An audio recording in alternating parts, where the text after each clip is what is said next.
ನಮಸ್ಕಾರ, ನೀವು ನೋಡ್ತಾ ಇದ್ದೀರಾ ಅಭಿಮತ ಟಿವಿ. ನಾನು ಮಮತಾ. ಎಂವಿ ಸಾಧಕರು ಸಂಚಿಕೆಗೆ ಮತ್ತೊಮ್ಮೆ ಸ್ವಾಗತ.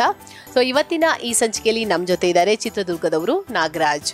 ಸಾಕಷ್ಟು ಕಷ್ಟಗಳನ್ನು ಎದುರಿಸಿಕೊಂಡು ಇವತ್ತು ಈ ನಮ್ಮ ಎಂವಿ ಸಾಧಕರ ಸಂಚಿಕೆಗೆ ಬಂದು ಕೂತಿದ್ದಾರೆ. ಸೊ ಅವರನ್ನು ನಾನು ಮೊದಲು ಈ ಕಾರ್ಯಕ್ರಮಕ್ಕೆ ವೆಲ್ಕಮ್ ಮಾಡ್ತಾ ಇದ್ದೇನೆ. ನಾಗರಾಜ್ ಅವರೇ, ನಮ್ಮ ಕಾರ್ಯಕ್ರಮಕ್ಕೆ ಸ್ವಾಗತ. ಓಕೆ ನಾಗರಾಜ್ ಅವರೇ, ನೀವು ಎಷ್ಟು ವರ್ಷದಿಂದ ಎಂವಿಯಲ್ಲಿ ಕೆಲಸ ಮಾಡ್ತಾ ಇದ್ದೀರಾ? ಅದಕ್ಕಿಂತ ಮುಂಚೆ ನೀವು ನಿಮ್ಮ ಚಿತ್ರದುರ್ಗ ಅಂತ ಹೇಳ್ತೀರಾ ನಿಮ್ಮ ಊರು, ಬಟ್ ನೀವು ನಿಮ್ಮ ಫ್ಯಾಮಿಲಿ, ನಿಮ್ಮ ಬ್ಯಾಕ್ಗ್ರೌಂಡ್, ನಿಮ್ಮ ಶಿಕ್ಷಣದ ಬಗ್ಗೆ ಸ್ವಲ್ಪ ಹೇಳ್ಬೋದಾ? ಮೇಡಮ್, ನನ್ನ ಹೆಸರು ನಾಗರಾಜ್ ಜಾಧವ್ ಅಂತ. ಮೂಲತಃ ಚಿತ್ರದುರ್ಗ ಇಲ್ಲೇನೆ.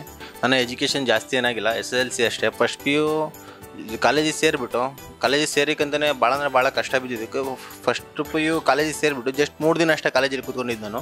ಏನಕ್ಕೆ ಮನೆಗಳು ಕಷ್ಟ, ಅದೇ ಟೈಮಲ್ಲಿ ತಾಯಿ ಹುಷಾರಿಲ್ಲ, ಅದೇ ಟೈಮಲ್ಲಿ ಕಾಲೇಜ್ ಬಿಟ್ಬಿಟ್ಟು ಇಲ್ಲೇ ಚಿತ್ರದುರ್ಗದಲ್ಲಿ ಒಂದು ಬಟ್ಟೆ ಅಂಗಡಿ ಇದೆ, ಪ್ರಸಿದ್ಧ ಬಟ್ಟೆ ಅಂಗಡಿ. ಅದೆಲ್ಲ ಹೋಗಿ ಕೆಲಸ ಮಾಡಿದ್ದು ಪಾರ್ಟ್ ಟೈಮ್. ಫಸ್ಟು ಕಾಲೇಜಿಗೆ ಹೋಗ್ಬೇಕಾದ್ರೆ ಸ್ಟಾರ್ಟಿಂಗ್ 3 ದಿನ ಪಾರ್ಟ್ ಟೈಮೇ ಮಾಡಿದ್ದು. ಹುಷಾರಿಲ್ಲದ ಕಾರಣ ಮನೆಗೆ ನಾನು ನಮ್ಮ ಅಮ್ಮ ಇಬ್ಬರೇ ಇದ್ದಿದ್ದು. ಅಕ್ಕ ತಂಗಿ ಅಣ್ಣ ತಮ್ಮ ಯಾರೂ ಇಲ್ಲ. ಸೊ ಅಲ್ಲಿಂದ ಕಾಲೇಜನ್ನು ಆವಾಗಲೇ ಬಿಟ್ಬಿಟ್ಟು ಅದಕ್ಕಿಂತ ಮುಂಚೆ ನಾನು ಸ್ಪೋರ್ಟ್ಸ್ ಒಬ್ಬ ಪ್ಲೇಯರು. ಚಿತ್ರದುರ್ಗದಲ್ಲೇ 4 ಸತಿ ಸ್ಟೇಟ್ ಲೆವೆಲ್ ಪಾರ್ಟಿಸಿಪೇಟ್ ಮಾಡಿದ್ದೀನಿ. ನ್ಯಾಷನಲ್ಸಿಗೆ ಹೋಗಬೇಕು ಅವಾಗಲೂ ಕೂಡ ತಾಯಿ ಹುಷಾರಿಲ್ಲ. ಯಾವುದ್ರಲ್ಲಿ ಸರ್ ನೀವು ಸ್ಟೇಟ್ ಜಾವ್ಲಿನ್ ಸ್ಪರ್ಧೆಯಲ್ಲಿ ಸ್ಟೇಟ್ ಲೆವೆಲ್ ಮಂಗಳೂರಲ್ಲಿ ವಾಮಂಜೂರ್ ಅನ್ನೋ ಇದರಲ್ಲಿ ಒಂದು ನಡೆಯುತ್ತೆ. ಅಲ್ಲೇ ವೀರೇಂದ್ರ ಹೆಗಡೆಯವರಿಂದನೇ ಸನ್ಮಾನ ತೊಗೊಂಡಿರೋದು. ಸೊ ಅದಾದಮೇಲೆ ಈ ಶಿಕ್ಷಣ ಅಲ್ಲಿಗೆ ಬಿಟ್ಟೆ. ಶಿಕ್ಷಣ ಗ್ಯಾಪ್ ಮಾಡಿಬಿಟ್ಟು ಈ ಕೆಲಸಕ್ಕಂತ ಬಂದಾಗ 7,200 ರೂಪಾಯಿ ಕೊಡೋರು ತಿಂಗಳ. 7,200 ರೂಪಾಯಿ ಕೊಟ್ಟಾಗ ಅಲ್ಲಿಂದ ನನಗೆ ಸಾಕಾಗ್ತಾ ಇರಲಿಲ್ಲ, ಮನೆಗೆ ಖರ್ಚಿಗಾಗಲಿ ಅದಕ್ಕೋಗಿ ಸಾಕ್ತಾ ಇರಲಿಲ್ಲ. ನನಗೆ ಇಲ್ಲೆಲ್ಲ ಹುಡುಗರಿಗೆ ಹೆಂಗೆ ಅಂತಂದರೆ ಬೆಂಗಳೂರಿಗೆ ಹೋಗ್ಬೇಕಂತಂದರೆ ಬೆಂಗಳೂರು ಒಳ್ಳೆ ದುಡ್ಡು ಮಾಡ್ಬೋದು ಅನ್ನೋ ಒಂದು ಕಾನ್ಸೆಪ್ಟ್. ಬೆಂಗಳೂರಿಗೆ ಹೋದರೆ ಅಲ್ಲಿ ಹೋದ್ಮೇಲೆ ಗೊತ್ತಾಗಿತ್ತು BMTC ಬಸ್ಸಿಗೆ 5 ರೂಪಾಯಿ ಬಸ್ ಚಾರ್ಜ್ ಹುಡುಗ ಕೂಡ 5 ರೂಪಾಯಿ ಸಿರ್ತಿದ್ದಿಲ್ಲ ನಮ್ಮ ಹತ್ರ. ಅಲ್ಲಿ ಹೋಗಿ ಕೆಲಸ ಹುಡುಕ್ತಾ ಆಮೇಲೆ ಕೊನೆಗೆ ಶಾಮಿಯಾನ ಅಂತ ಗೊತ್ತಲ್ಲ, ಟೆಂಟ್ ಹೌಸ್ ಅಂತ, ಅಲ್ಲೋಗಿ ಕೆಲಸ ಮಾಡಿ 10,000 ರೂಪಾಯಿ ತಿಂಗಳ. ಅಲ್ಲಿಂದ ಡ್ರೈವಿಂಗ್ ಕಲ್ತ್ಕೊಂಡು ಬೆಂಗಳೂರಿಗೆ ಸ್ವಲ್ಪ ದಿನ ಡ್ರೈವಿಂಗ್ ಮಾಡಿ, ಅಲ್ಲಿಂದ ಡ್ರೈವಿಂಗ್ ಮಾಡ್ತಾ ಒಂದೇನೋ ಒಂದು ಕೆಟ್ಟ ಕ್ಷಣ ಬರುತ್ತೆ ಅಲ್ಲಿಂದ ಹಿಂಗೆ ಒಂದು ಇನ್ಸ್ಟಾಗ್ರಾಮ್ ಎಲ್ಲರೂ ನೋಡ್ತೀವಿ, ನಾವು ಸೋಷಿಯಲ್ ಮೀಡಿಯಾ ಇನ್ಸ್ಟಾಗ್ರಾಮ್ ನೋಡ್ತಾ ಇದ್ವಿ. ಇನ್ಸ್ಟಾಗ್ರಾಮ್ ನೋಡೋಕಾರೆ ಇದೇ ನಮ್ಮ ಚಿತ್ರದುರ್ಗ ಬ್ರಾಂಚ್ ಇಂಚಾರ್ಜ್ ಆಗಿರ್ಬೋದು ಪ್ರಸನ್ನ ಸಿನಿಮಾದೊಂದು ರೀಲ್ ಬರುತ್ತೆ. ರೀಲ್ ಬಂದಟ್ಟಿಗೆ ಇವ್ರು ಸೂಟ್ ಹಾಕೊಂಡಿದ್ದೆಲ್ಲ ನೋಡ್ಬಿಟ್ಟು ದೊಡ್ಡ ಮನೆ ಇರಬೇಕು, ಇವರು ಶ್ರೀಮಂತ ಇರಬೇಕು ಅಂತ ನಾನು ಸುಮ್ಮನೆ ಒಂದು ಮೆಸೇಜ್ ಹಾಕಿದಾಗ ಈ ಥರ ಅಂತ ಇನ್ಫಾರ್ಮೇಷನ್ ಹೇಳಿದ್ರು. ನನ್ನ ಸದ್ಯದ ಪರಿಸ್ಥಿತಿಲಿ ಹೆಂಗಿದೆ ಅಂತಂದರೆ ಕೆಲಸ ಬಿಟ್ಬಿಟ್ಟಲ್ಲೇ ಒಂದು 3 ವಾರ ಕೆಲಸ ಸಿಕ್ಕಿರಲಿಲ್ಲ ನನಗೆ. 3 ವಾರ ಬರೀ ಪಾರ್ಲೇಜಿ 10 ರೂಪಾಯಿ ಪಾರ್ಲೇಜಿ ಬಿಸ್ಕೆಟ್ ತಿನ್ಕೊಂಡು ಜೀವನ ಮಾಡ್ದಂತ ಆ ಟೈಮಲ್ಲಿ. ಅಲ್ಲಿಂದ ಬಸ್ ಚಾರ್ಜಿಗೆ ಬರೋಕ್ಕೂ ದುಡ್ಡು ಇರಲಿಲ್ಲ. ಆ ಟೈಮಲ್ಲಿ ಹಿಂಗೆ ಬಂದು ಪರ್ಚೇಸಿಂಗ್ ಮಾಡಿಬಿಟ್ಟು ಒಂದು ಜಾಯ್ನಿಂಗ್ ಅದಾದಮೇಲೆ ಇಲ್ಲಿಗೆ ಸತತವಾಗಿ ಇಲ್ಲಿ ನಾನು ಬಂದು 9 ತಿಂಗಳಾಯ್ತು. 9 ತಿಂಗಳು 10 ದಿನ ಆಯ್ತು ಇಲ್ಲಿಗೆ ನಾನು ಬಂದುಬಿಟ್ಟು. ಅವತ್ತು ನಾನು ಕನ್ಸ್ಕಟ್ಟಿದ್ದು ಒಂದು ಏನಾದರೂ ಒಂದು ಇಲ್ಲಿ ಮಾಡಬೇಕಂತ ಒಂದು ಚಾಲೆಂಜ್ ಹಾಕೊಂಡು ಇವತ್ತು ಒಂದು RD ಪೋಸ್ಟ್ ಅನ್ನು ಅಚೀವ್ಮೆಂಟ್ ಮಾಡಿ ಇವತ್ತಿದ್ದೀನಿ ಮೇಡಮ್. ಓಕೆ, ನಿಮ್ಮ ಮನೆಯಲ್ಲಿ ಬೇರೆ ಅಂದರೆ ಏನಾದರೂ ಕೃಷಿ ಆ ಥರ ಏನಾದರೂ ಮಾಡ್ತಾ ಇದ್ದಾರಾ ಮನೇಲಿ? ತಂದೆ ತಾಯಿ ಹೇಗೆ? ಮೇಡಮ್, ನನಗೆ ತಂದೆ, ನಾನು 2 ವರ್ಷದ ನಾನು ತಿರೋಗಿದ್ದು. ಇವಾಗಲೂ ಕೂಡ ತಂದೆದು ಬೇಕಾದಷ್ಟು ಆಸ್ತಿ ಇದೆ. ಬಟ್ ಏನಂದ್ರೆ ನನ್ನ ಕಾಲ ಮೇಲೆ ನಾನು ನಿಂತ್ಕೊಬೇಕನ್ನೋ ಒಂದು ಕಾರಣಕ್ಕೆ ಬೇಕಾದ್ರೆ ನಾನು ಇಲ್ಲಿ ಕೆಲಸ ಮಾಡ್ತಿರೋವಂಥದ್ದು. ಸ್ವಲ್ಪ ಸಮಸ್ಯೆಗಳು ನಾನು ಕೂಡ ನಮ್ಮ ತಂದೆಯ ಹತ್ರ ಇದುವರೆಗೂ ನಾನು 3 ವರ್ಷ ಆಯಿತು. ನಮ್ಮ ತಾಯಿಯವರು ಕರ್ಕೊಂಬಂದಿದ್ರು ನಮ್ಮ ತಂದೆಯಿಂದ. ನಮ್ಮ ತಂದೆಯವರು 2 ವರ್ಷದ ತೀರೋಗಿದ್ರು. ನಮ್ಮ ತಂದೆಯವರು ಸ್ವಲ್ಪ ರಾಜಕೀಯದ ತೊಡಗಿದ್ರು. ಬೇಕಾದಷ್ಟು ಆದಿದೆ. ಬಟ್ ನನ್ನ ಕಾಲ ಮೇಲೆ ನಾನು ನಿಂತ್ಕೊಬೇಕು ಅನ್ನೋ ಕಾರಣಕ್ಕೆ ಅಲ್ಲಿಂದ ಬಂದು ನಾನು ಕೆಲಸ ಮಾಡ್ತಿರೋದು ಮೇಡಮ್. ಇವಾಗ ನಿಮಗೆ ಸಿಸ್ಟರ್, ಬ್ರದರ್ ಆ ಥರ ಅಣ್ಣ ತಂಗಿ ಅಥವಾ ಅಣ್ಣ ತಮ್ಮ ಯಾರೂ ಇಲ್ಲ ಮೇಡಮ್. ತಂಗಿ ಅಥವಾ ಅಕ್ಕ ಅಣ್ಣ ತಂಗಿ ಯಾರೂ ಇಲ್ಲ, ಒಬ್ಬನೇ ನಾನು. ತಾಯಿ ಏನು ಹೇಳ್ತಾರೆ ಈಗ ನಿಮಗೆ? ಏನೇ ಮೇಡಮ್, ಅವ್ರೇನಾದ್ರು ಸ್ವಲ್ಪ ಎಜುಕೇಟೆಡ್ ಅಲ್ಲ, ಅನ್ಎಜುಕೇಟೆಡ್. ನಾವೇನೋ ಒಂದು ಮಾಡ್ತಿದ್ದೀವಿ, ಏನಾದರೂ ಒಂದು ಮಾಡುವಾಗಲೇ ಒಟ್ಟಿನಲ್ಲಿ ಏನೋದಾದರೆ ಒಂದು ಸಾಧನೆ ಮಾಡೋ ಅಷ್ಟೇ. 4 ಜನಕ್ಕೆ ಬಯಸ್ಕೊಳ್ಳೋ ಬಗ್ಗೆ 4 ಜನದ ಹತ್ರ ಜೈಕರ ಹಾಕ್ಸ್ಕೋ ಅಂತ ಹೇಳ್ತಾರೆ ಅಷ್ಟೇ. ಓಕೆ, ಈಗ MV ಸಂಸ್ಥೆಗೆ ನೀವು ಬಂದು ಸೇರ್ಕೊಳ್ತೀರಾ. ಆ ಟೈಮಲ್ಲಿ ತುಂಬ ಜನ ತುಂಬ ಮಾತಾಡಿರ್ಬೋದು.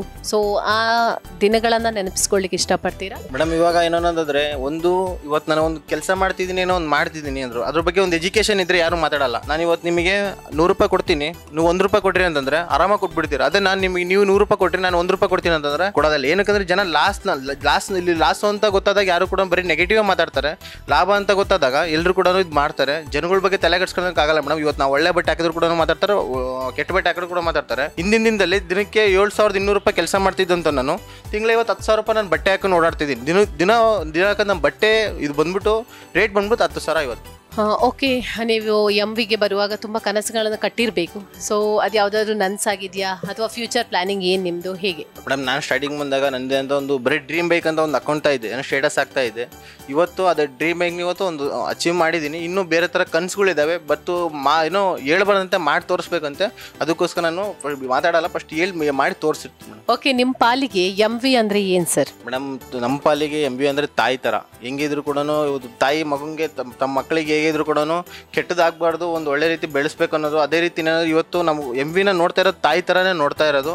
ಮುಂದೆ ಈ ತಾಯಿನ ಇನ್ನೂ ಹೆಚ್ಚಿನ ರೀತಿ ನಾವು ಬೆಳೆಸ್ಬೇಕಂತ ನಮಗೂ ಒಂದು ಆಸೆ ಇದೆ. ಬೆಳೆಸ್ತೀವಿ, ಆ ಮಟ್ಟಕ್ಕೆ ತಲುಪಿಸ್ತೀವಿ ಮೇಡಮ್. ಫೈನಲ್ ಆಗಿ ಈ ನಮ್ಮ ಯಂಗ್ ಜನ್ರೇಷನ್ಗೆ ತುಂಬ ಜನ ಈಗ ನಿಮ್ಮನ್ನೆಲ್ಲ ನೋಡಿ ಸೊ ನಮಗೂ ತುಂಬ ಕಷ್ಟ ಇದೆ, ನಾವು ಈ ಥರ ಬರಬೇಕು, ನಾವು MVಯಲ್ಲಿ ಹೋಗಿ ಕೆಲಸ ಮಾಡಬೇಕು ಅಂತ ಅಂದ್ಕೊಂಡಿರ್ತಾರೆ. ಸೊ ಅಂಥವ್ರಿಗೆ ನಿಮ್ಮ ಕಿವಿ ಮಾತು ಮೇಡಮ್.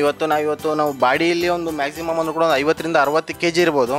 ನಾವಿವತ್ತು ಪ್ರೆಸೆಂಟ್ 50ರಿಂದ 60 kg ಕೆಲಸ ಕೊಡೋದು ಬಿಟ್ಟು ತಲೆಲಿರೋ 300 ಗ್ರಾಮಿಗೆ ಮೆದ್ಲಿಗೆ ಕೆಲಸ ಕೊಟ್ಟು ಯೋಚನೆ ಮಾಡಿಬಿಟ್ಟು ಈ ಒಂದು ಪ್ಲಾಟ್ಫಾರ್ಮಿಗೆ ಬಂದ್ವಿ ಅಂತಂದರೆ, ನಾವಿರೋವಂಥ ಪ್ಲೇಸ್ಮೆಂಟ್ ಬಿಟ್ಬಿಟ್ಟು ಬಂದ್ವಿ ಅಂತಂದ್ರೆ ಮನೆಗೆ ಏನೇ ಇದ್ರು ಕೂಡ ಅದು ಬಿಟ್ಬಿಟ್ಟು ಒಂದು ಒಳ್ಳೆ ಸಾಧನೆ ಮಾಡ್ತೀವಿ ಅನ್ನೋದೊಂದು ಹೇಳಲಿಕ್ಕೆ ಇಷ್ಟಪಡ್ತೀನಿ ಮೇಡಮ್. ನಾಗರಾಜ್ ಅವರೇ, ಕೊನೆಯದಾಗಿ ನೀವು ನಮ್ಮ ವೀಕ್ಷಕರಿಗೆ ಏನು ಹೇಳಲಿಕ್ಕೆ ಇಷ್ಟಪಡ್ತೀರಾ? ಥಿಂಕಿಂಗ್ ಮಾಡ್ಕೊತ ಹೋದ್ರೆ ನೆಗೆಟಿವ್ ಕೂಡ ಇರುತ್ತೆ, ಪಾಸಿಟಿವ್ ಕೂಡ ಇರುತ್ತೆ. ಜಾಸ್ತಿ ನೆಗೆಟಿವ್ ಮಾಡ್ಕೊತ ಹೋದರೆ, ನೆಗೆಟಿವ್ ಥಿಂಕಿಂಗ್ ಮಾಡ್ಕೊತ ಹೋದರೆ ಬರೀ ಕೆಟ್ಟದೇ ಯೋಚನೆ ಮಾಡ್ಕೊತ ಹೋದರೆ ಬರೀ ಕೆಟ್ಟದೇ ಯೋಚನೆ ಮಾಡ್ಕೊಬೇಕಾಗುತ್ತೆ. ತನ್ನ ಒಳ್ಳೆ ಕೆಲಸಗಳಿರ್ತಾವೆ, ಒಳ್ಳೆ ಕೆಲಸಗಳು ನೋಡ್ಬಿಟ್ಟು ಜಾಗೃತ ಆಗಬೇಕಂತ ಹೇಳ್ತೀನಿ ಮೇಡಮ್ ಅಷ್ಟೇ. ಥ್ಯಾಂಕ್ ಯು ನಾಗರಾಜ್ ಅವರೇ. ಸಾಕಷ್ಟು ನಿಮ್ಮ ಮನಸ್ಸಿನ ಮಾತುಗಳನ್ನು ಬಿಚ್ಚಿಟ್ಕೊಂಡಿದ್ದೀರಾ, ಸಾಧನೆಯನ್ನು ಮಾಡಿದ್ದೀರಾ. ಇನ್ನೂ ಕೂಡ ನೀವು ಅಚೀವ್ ಮಾಡುವಂತೆ ಆಗಲಿ. ಜೊತೆಗೆ ಕೆಲವೊಂದು ನಿಮ್ಮ ಸಂಸ್ಥೆಯಿಂದ ಗಿಫ್ಟ್ಗಳನ್ನು ಪಡ್ಕೊಳ್ಳಿ, ನಿಮ್ಮ ಫ್ಯಾಮಿಲಿ, ನಿಮ್ಮ ಫ್ರೆಂಡ್ಸ್ ಎಲ್ಲರನ್ನೂ ಚೆನ್ನಾಗಿಟ್ಕೊಳ್ಳಿ. ಜೊತೆಗೆ ಸೊಸೈಟಿಗೂ ಏನಾದರೂ ಸಾಧ್ಯ ಆದರೆ ದಾನಗಳನ್ನು ಮಾಡ್ತಾ ಬನ್ನಿ ಅಂತ ಹೇಳ್ತಾ ನಿಮಗೆ ಧನ್ಯವಾದಗಳು. ಓಕೆ ವೀಕ್ಷಕರೇ, ಇದು ನಮ್ಮ ಇವತ್ತಿನ ಸಂಚಿಕೆಯ ಚಿತ್ರದುರ್ಗ ಬ್ರಾಂಚಿನ ನಾಗರಾಜ್ ಅವರ ಮಾತುಗಳು. ಮನೆಯಲ್ಲಿ ಎಷ್ಟೇ ಆಸ್ತಿ ಇದ್ದರೂ ಕೂಡ ನಾನು ನನ್ನ ಕಾಲ ಮೇಲೆ ನಿಲ್ಲಬೇಕು ಅನ್ನುವ ತುಡಿತ ಅವರಲ್ಲಿತ್ತು, ಹಸಿವು ಅವರಲ್ಲಿತ್ತು, 4 ಜನರಿಗೆ ನಾನು ಆದರ್ಶ ಆಗಬೇಕು ಅನ್ನೋಂತಹ ಯೋಚನೆ ಅವರಲ್ಲಿತ್ತು. ಸೊ ಅದರಿಂದ ಇವತ್ತು ಅವರು ಈ ಸ್ಟೇಜಲ್ಲಿ ಬಂದು ನಿಂತಿದ್ದಾರೆ, RD ಪೋಸ್ಟನ್ನು ಅಚೀವ್ ಮಾಡಿದ್ದಾರೆ. ಭಗವಂತ ಅವ್ರು ಏನು ಅಂದ್ಕೊಳ್ತಾರೆ ಅಂದರೆ, ಅವ್ರು ಏನು ಕನಸುಗಳನ್ನು ಕಟ್ಟಿದ್ದಾರೆ, ಒಳ್ಳೆಯ ಕನಸುಗಳಾಗಿದೆ, ಖಂಡಿತ ಅದು ಈಡೇರಲಿ. ಜೊತೆಗೆ ಎಲ್ಲವೂ ಅವರ ಅಂದ್ಕೊಂಡ ಹಾಗೆ ಆಗಲಿ, ದೇವರು ಭಗವಂತ ಅವರಿಗೆ ಅದನ್ನು ಕರುಣಿಸಲಿ ಅಂತ ಹೇಳ್ತಾ ಈ ಸಂಚಿಕೆಯನ್ನು ನಾವು ಕೊನೆ ಮಾಡ್ತಾ ಇದ್ದೇವೆ. ಎಲ್ರಿಗೂ ಮತ್ತೊಮ್ಮೆ ಧನ್ಯವಾದಗಳು.